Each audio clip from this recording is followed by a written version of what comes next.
রাস্তার সাথে মার্কেটের সামনে ফুটপাতে অনেক ভালো ভালো জিনিস পাওয়া যায়। এই জায়গার হাজিরা জিনিসগুলা কিনে।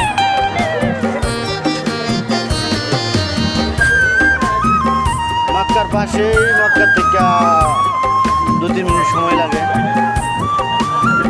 ফুটপাতে মার্কেট।